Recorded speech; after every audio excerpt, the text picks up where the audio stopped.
So here we are now in the vaults, in the inner sanctum, and we're looking at a large group of former Huntington coins that have returned. Is that what we have here now? That is right. And what's going on? Tell me what this process is all about. Well, I believe this is the Roman section, or we now this is medieval Spain. Yeah. Okay. This is medieval Spain. Okay, and give us your name too, because you're an important part of this process. I'm Elena Stellari, collection manager. Okay. And yeah, actually we work a lot under this stuff, and very happy to get it back. Yeah, so your process has been, you had to take all these things out and figure out what was going out of the collection, and now you're reversing that process. Exactly. A tedious but welcome task, I guess, to be able to get this back. Yes, definitely. Yeah. So just to explain what this, you see here, these are the numbers from the Hispanic Society that relate actually to a group of original photographs. So these numbers, we returned them in that order. But that order, I will grab one of these books.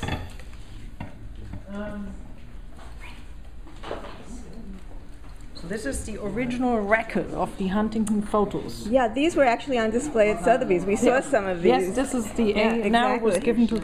So this happens to be Islamic, but sometimes they intersperse with other coins. So we did not.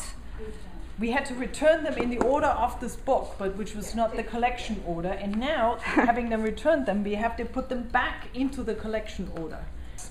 So what's going on right here in front of you? What you're starting to sort these out in the collection? Yeah, we're trying to return the coins that have come in from the purchasers in Europe, and to put them back in the boxes they were originally in at the time before the HSA had them removed from the society.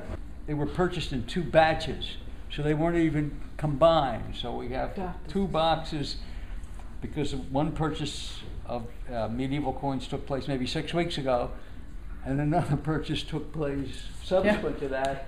So it's a project. It's a big project to get all of this backward in its rightful home. We did 2 trays today out of maybe 40 or 50, and that was half a day or more. Yeah, so it could work. It's a couple of months.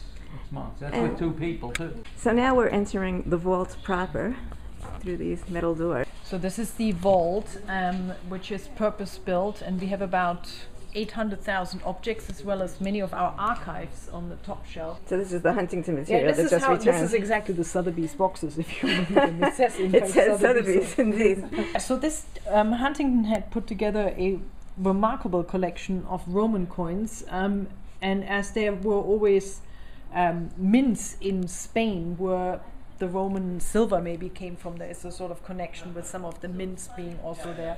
But this is a general Roman collection, and you can see here from looking at the coins, they're always the portrait heads, and there are both a mixture here of coins from the Republic, from the Roman Republic, and then here, for example, this here, you see here Octavian. This is of course under the name better known later on as Augustus, and this is a portrait, really very beautiful coins that are here.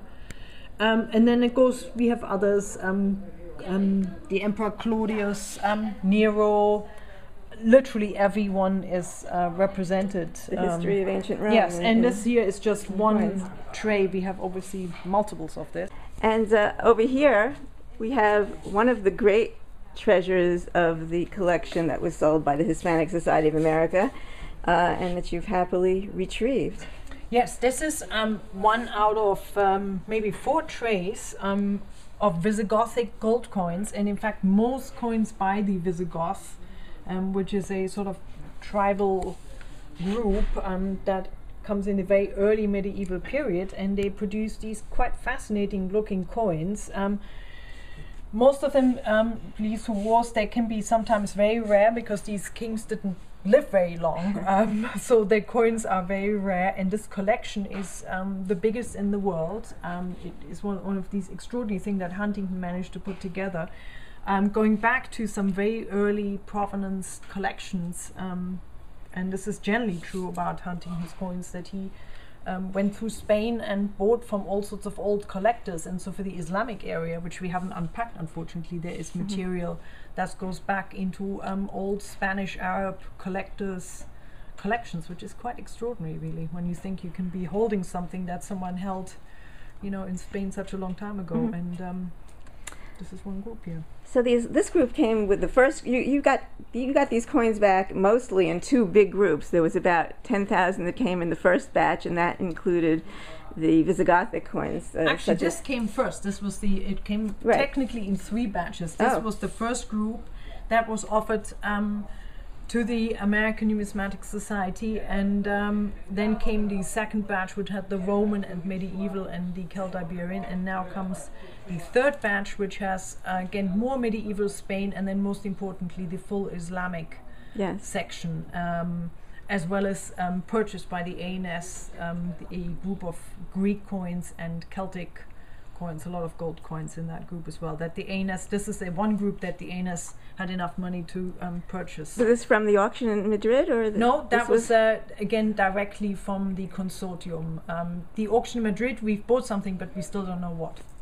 We still haven't received any invoice or know whether we were successful bidders. I see. And are there hopes for more in the future? Are you done? There's always hope. No, we're never done. But I think academically, I would say we have almost regained the more interesting part. There are more valuable parts, such as the Roman gold, but we have actually, right where you're standing, an amazing collection of Roman gold coins. So we don't need it that much. And also those are very expensive, I presume. Very expensive, yes. Those are the priciest. I'm not a Roman person. Now, let me see. I don't know, to what extent can you answer the most obvious question, which is, why couldn't you have just acquired this group from the get-go, rather than having to first have it go to a consortium and then having to try to scramble after the fact to get these things back? Can you give any?